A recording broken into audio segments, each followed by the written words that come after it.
Football has always been obsessed with control.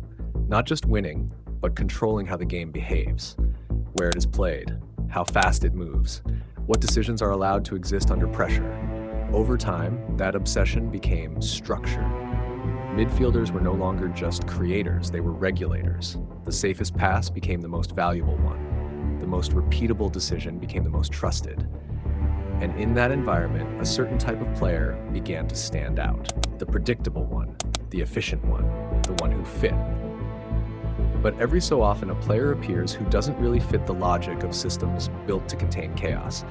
Not because he lacks discipline, but because his imagination doesn't always return to the same place twice. That is where Paul Pogba enters this story. Because while football was refining into structure, Pogba represented something uncomfortable inside that system. Creativity that doesn't always behave in predictable patterns. And years later, under some of the most rigid tactical environments in modern football, that contradiction would become impossible to ignore.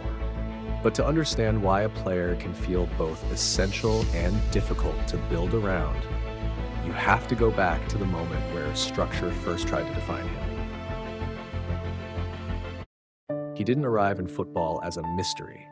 He arrived as a contradiction that systems didn't immediately know how to classify. At Manchester United's academy, Paul Pogba already showed the complete profile of a modern midfielder on paper. Height, technique, physical strength, and an ability to progress the ball through space in ways that looked effortless. But football development isn't just about what a player can do. It's about how consistently those abilities can be shaped into repeatable decisions. And from early on, Pogba didn't always repeat himself in the same way.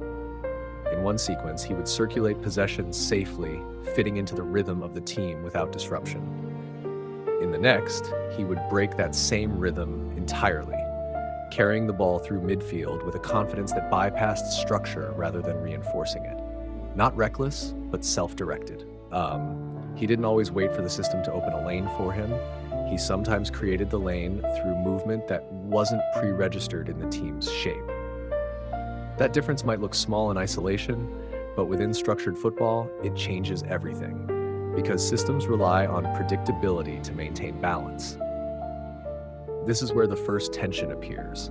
Coaches don't struggle with talent, they struggle with interpretation. A player like Pogba forces decisions that aren't binary. Is this control or improvisation? Is this discipline or deviation? Because his best actions often sit in the space between those categories. He doesn't reject structure, but he doesn't fully submit to it either. And that makes evaluation complicated, even when the output looks positive. And as he moves closer to senior football, that ambiguity doesn't disappear. It becomes more visible. The same instincts that allow him to escape pressure also introduce uncertainty into the timing of the collective. Not because he is outside the system, but because he occasionally moves faster than the system's expectations of itself. And in modern football, where synchronization is everything, even slight deviations begin to carry meaning far beyond the action itself. At a certain point, uncertainty stops being a question and becomes value. When Paul Pogba arrived at Juventus FC, he wasn't just another midfield signing. He was a rare case of a player leaving one of the biggest clubs in the world and being rebuilt elsewhere as a statement of belief rather than correction. The fee didn't just reflect potential, it reflected expectation. Juventus weren't buying a finished midfielder. They were buying the idea that his unpredictability could be shaped into dominance inside a system already known for control. At Juventus, structure is non-negotiable. Every phase of play is designed to maintain balance first, then progress second. For most players, that environment reduces risk and simplifies decision-making. For Pogba, it did something more unusual. It amplified his presence. Because when a system is stable enough, it doesn't erase creativity, it frames it. And in that frame, Pogba's actions began to look more defined, not less. His long carries through midfield weren't disruptions anymore. They became calculated shifts in territory. His ability to break lines with a single movement didn't feel like improvisation. It felt like controlled expansion within an organized structure. But with that rise came something more complex than adaptation: expectation. The hype around him wasn't built on what he had already done. It was built on what he looked like he could become. Every touch carried the suggestion of something bigger. Every forward run felt like it was pointing toward a version of midfield dominance football had not fully seen yet. And in a team that valued clarity, Pogba introduced something harder to define. Moments where structure was intact, but imagination briefly took over the rhythm of the game. That is where the real shift begins. Because at Juventus, he wasn't being judged only as a talent anymore. He was being measured as a possibility. And possibilities, unlike systems, are never stable. The idea of Pogba stops being abstract and starts becoming visible on the biggest stage of European football. The UEFA Champions League semi-final between Juventus FC and Real Madrid wasn't defined by one dominant system overwhelming another. It was defined by small shifts in control inside midfield spaces that neither side could fully own for long. And in that environment, Paul Pogba wasn't just participating in structure, he was bending its tempo in moments where most players would simply recycle possession. When Juventus transitioned through midfield, Pogba's role wasn't fixed as a simple connector. He received under pressure, carried through contact, and released passes that changed the angle of the entire attack in a single action, not through volume, but through timing. A simple progression would suddenly become a vertical threat because his first touch didn't stabilize possession, it advanced it. And that difference forced Real Madrid's midfield line to constantly adjust their positioning without ever fully settling into rhythm.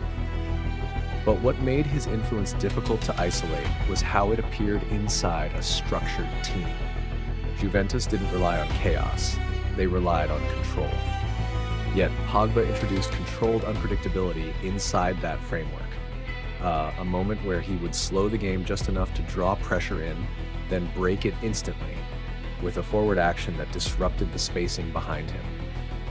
It didn't look like domination in the traditional sense. It looked like interruption that still respected balance. And in matches like this, perception becomes everything. Because while systems are judged by stability, players like Pogba are judged by clarity.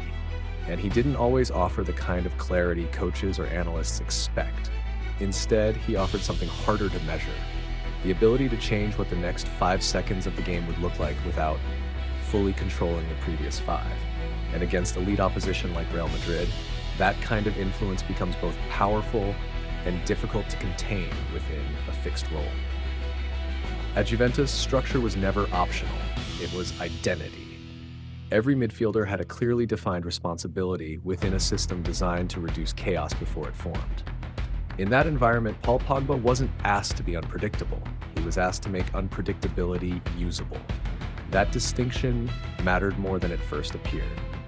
Because within a team built on control, Pogba's influence didn't come from breaking structure, it came from stretching it. When possession slowed, he could accelerate it with a single carry through midfield. When the tempo became predictable, he introduced variation through movement that forced opponents to shift their shape earlier than they wanted. And even when he played simple passes, the moments leading into those passes often carried the real disruption. He didn't remove Juventus from their system. He expanded what their system had to account for. This is where his relationships inside the team become important. Midfield structures depend on repetition, players knowing exactly what will happen next. But Pogba's decisions sometimes existed one step outside that expectation. Not incorrect, just slightly unaligned with what defenders were preparing for. That created a subtle tension. His teammates learned to trust the outcome of his actions, even when they couldn't predict the method.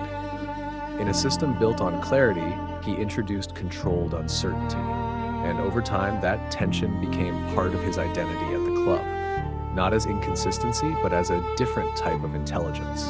One that didn't always choose the safest option, but often chose the one that changed the shape of the game most effectively.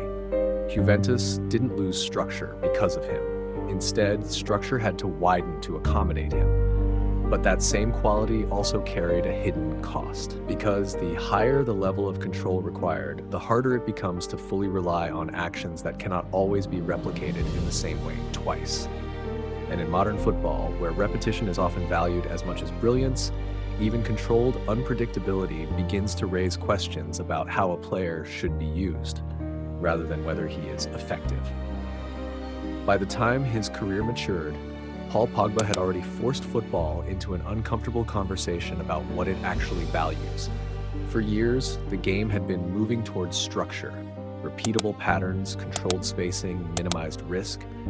But Pogba represented something that didn't fully align with that direction.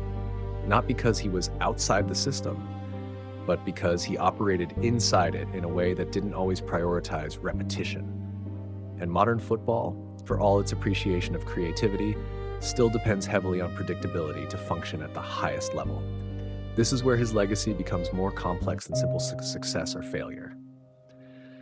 Because Pogba's influence was never purely statistical, it appeared in moments where the game changed shape suddenly, where midfield lines were broken, not by constant pressure, but by a single decision that shifted the entire rhythm of play. Those moments didn't always fit neatly into tactical models, but they were undeniably real. He could receive in tight spaces and emerge on the other side of pressure. He could turn controlled phases into forward momentum without needing long sequences of buildup. And in doing so, he exposed a gap between what football systems design and what certain players are capable of improvising inside them. At Juventus FC, that balance between structure and expression worked because the system was strong enough to contain variation. But as football evolved further toward automation and precision, that balance became harder to maintain. The more the game demanded consistency, the more Pogba's greatest strength, his unpredictability, became difficult to fully integrate as a constant tactical tool. Not because it stopped being effective, but because it didn't always arrive in a form the system could replicate. And that is the real tension he leaves behind. Because Pogba didn't just challenge defenders or midfield structures, he challenged the idea that the most valuable football actions are the ones that can be repeated on demand. His game suggested something different, that some of the most decisive moments in football are created by players who don't always fit neatly into repetition itself. So when the game looks back at him, it doesn't see a player who was simply inconsistent or misunderstood. It sees a reminder that structure can organize football, but it cannot always contain him.